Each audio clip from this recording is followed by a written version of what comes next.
Tara, bus ride tayo. Punta tayong Baguio.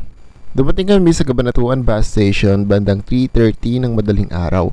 At bago umalis ay nagpatimpla muna ako kay kuya ng kape. Mura lang yan, 15 pesos ang isang cup. 6:27 na ng umaga. Nakalagpas na kami sa mga ginagawang kalsada ng Aliaga at ng Saragosa. Nadaanan pa nga namin ang ilang simbahan na nagdaraos ng simbang gabi. Huminto rin kami dito sa estasyon ng Rosales, Pangasinan sa tapat ng SM. May ilan ring mga pasahero na sumakay sa aming bus. Matapos noon ay hindi na rin kami nagtagal. Umalis na rin kami sa Rosales bandang 6:58 ng umaga. Medyo nagtagal nga pala kami dito sa bus stop kasi dito na nag-almusal ang aming driver at ang aming konduktor. Naalala ko tuloy nung ako ay tour guide pa. Kadalasan libre kami sa pagkain kapag dumadaan kami dito sa mga bus stop kasi nagbababa kami ng mga customers kanila. Kahit na dito kami dumaan sa Marcos Highway ay magaganda rin naman ang mga tanawing aming nasaksihan, mga bundok at malawak na bukirin. Ako'y nabighani rin sa tanawin ng hamog na tila bang ang aming kapantay ay ang kaulapan. Napag-isip-isip ko tuloy na ano kaya ang pakiramdam ng mga taong naninirahan sa ganitong lugar na sa tuwing umaga kapag labas nila ng kanilang tahanan ang kanilang makikita ay nakabibighaning tanawin. Iba't ibang klase ng tao ang mga nakasabay namin sa biyaheng ito, pero sa aking palagay ay kaya ko silang hatiin sa tatlong kategorya. Una, ang uuwi sa kanilang pamilya.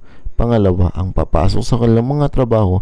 At pangatlo ay ang mga tao na maglilibot. Buti na lang mahusay magmaneho ang aming driver sapagkat apektado na ng kaulapan o ng hamog ang kalsada. Kapag ganito na ang tanawing nakikita nyo sa inyong paligid, panigurado na sa mataas na elevasyon na ang inyong lugar. Talagang kailangan ng iba yung pag-iingat sa lugar na ito sapagkat bukod sa hindi mo na makita kung ano ang nasa likod ng kaulapan, bangin pa ang nasa inyong tagiliran. Ito na tayo ngayon sa Marcos Highway Tunnel. Ito ay proteksyon para sa mga sasakyan dumaan dito upang sila hindi tamaan ng mga nahuhulog na bato at lupa at ng mga tuyong punong kahoy. 9:51 na, nandito na kami sa tulay at malapit na kaming makapasok sa City of Pines. At matapos ang mahabang traffic ay nakarating na rin kami sa Baguio City.